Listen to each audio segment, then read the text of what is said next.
afternoon, everyone. How's your day been so far? Not too stressful, I hope. Good. Well, thank you for joining us. Did you know that Joe, by the way, is the co-founder and principal of Equitas, which is, did you know what that word means in Latin? I just learned. I'm excited about this. Help us. Help us. No, it doesn't mean help us. Oh, you're asking me to help you. I see. It means fair, it means equitable, obviously. Equitable. And honest. There you go. So now we've learned something here even before Joe started. We're going to have a chance today to learn the evolution of economics, the past, the present, and the future, and some things that perhaps we didn't learn in school. Again, ladies and gentlemen, won't you please welcome Joe Alexopoulos. Thank you, Paul, and thank you everyone for being here and giving me the opportunity to speak with you today about the evolution of economics, things you never learned in school, the past, present, and future. And the reason that I say that is because this is not so much a forecast about economics as much as it is a discussion about the evolution of economics. And this is accumulation of all of my ideas and mostly observations that I have made about how the economic system that we all benefit from and partake in actually works today.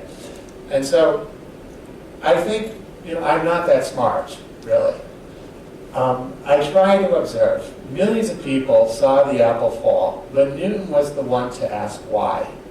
And I like this quote by an American financier, Bernard Burch, because much like him, I ask simple questions about why, how, what, where, when, to explain what I observed in actual practice about how the economy, stock market, and different financial markets actually behave as compared to how I was educated in school and in my professional practice, because there seems to be a major disconnect between whatever economic theory you subscribe to, Keynesian or Milton Friedman, or what other kind of investment methodology or valuation you subscribe to determining the value and directions of economic markets and stocks and so forth, and what we actually observe. So with that kind of a mindset, I started asking more and more questions about the things that I observe. And so I think the best way to kind of see things in a different light is to step back and ask relatively basic questions. And so I want to kind of go over how our economy evolved, and then we're going to get into some fundamental questions about where we've been, where we are, and where, from these observations, we might be going. Because I don't have any vested interest in any of this. It's just information, and I think you can draw some pretty interesting conclusions on your own. But with that said, over time, our standard of living progressed as our economy evolved. It evolved one day, someone invented agriculture, and shortly thereafter the domestication of animals, and that led to an interesting thing called surplus. Once you could domesticate animals and grow food, you had a surplus, which led to barter, commerce, and profit. And then to facilitate the trading, someone invented the brilliant thing called money, which we're all familiar with today, which led to the creation of banking. And this actually is what reinforced borders, or the ideas of countries, nations, and sovereign states. It was actually motivated by trading more so than national pride. And then finally, this finessed more and more and matured into what is our present economy, a complex arrangement of financial and economic systems. And it's difficult to wrap your mind around what's going on in today's economy because there's so many moving parts, and so many people are looking at different points of view. I like to use this little drawing here. I call it the economic elephant, if you will. And all these different doctors or researchers or economists or what have you are all looking at a different part. And so they all have a definitive point of view, and they're certain of what they're saying or seeing, but I think they're not stepping back and seeing the whole picture. And it's much like when there was a time when people used to think that the earth was flat. Well, just look out the window. It's pretty flat, right? But if you had an elevator that could go up 30 miles or something like that, you'd all see very clearly that, wait a minute, it's actually very round. And that's much actually the distance that I want to travel with you today. in understanding or perceiving the way you're familiar with the monetary and economic systems that we have today, and being able to answer some questions of why do governments and businesses sometimes do such incredibly uneconomical activities, and try, because that's what we're actually seeing, you know, so I try and answer those. And so when you step back, well, I'm not going to say what I've observed is conclusive enough to be able to ascertain definitively we're looking at an elephant, but I think I've gotten far enough to be able to say we're looking at least an animal. And so I've surmised how our economy works here in an interesting little diagram that I'm going to explain in detail as we progress. Our money system is functioned as debt, interest, and growth, which what I call DIG. Our business cycles function in capacities, what I call zero-sum cycles, whereas they sometimes end up right back where they started again. And I'll explain that concept, but remember we're trying to go and look at things in a different way.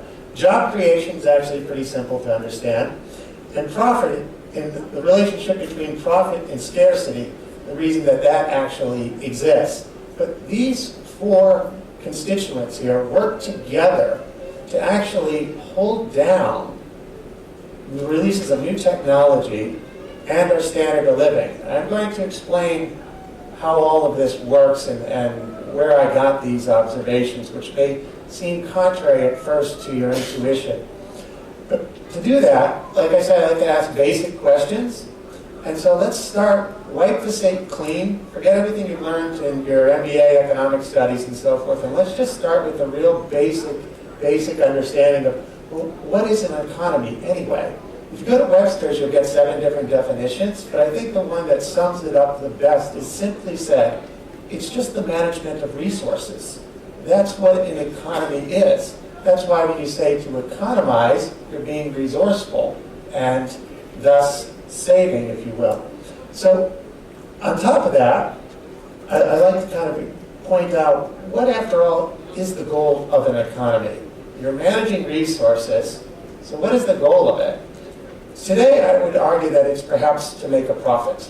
You know, everywhere you look, every business or everything that is done today is done if it makes a profit, with certain exceptions.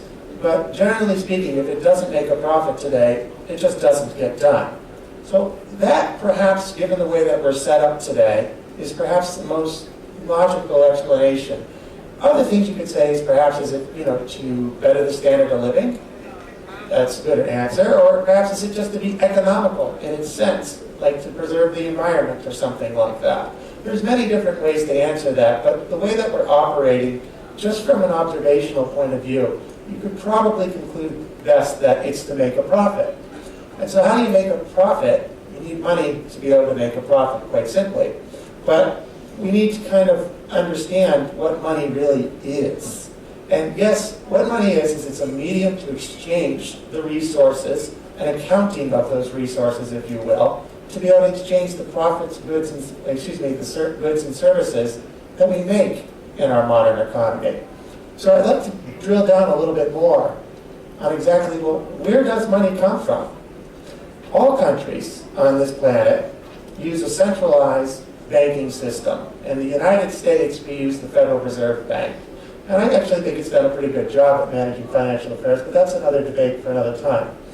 And the way money is created, it is literally created out of the air, and it is born into circulation, if you will, as debt. Most people aren't aware of that, but it is a simple, factual reality that you can go to the Federal Reserve site and see for yourself. Even the chairman of the Fed back in 1941 said, if there were no debts in our money system, there would be no money. It's interestingly, today if we paid off all the debts, there wouldn't be any money to use to circulate to trade goods. But let's explain how that comes to be real quickly, because we've got a lot to cover. So all countries use a centralized bank. We use the Federal Reserve one. The money is issued as debt. When the U.S. government needs money, say it needs $1 million, the Fed will go out and create $1 million worth of actual notes and trades those for U.S.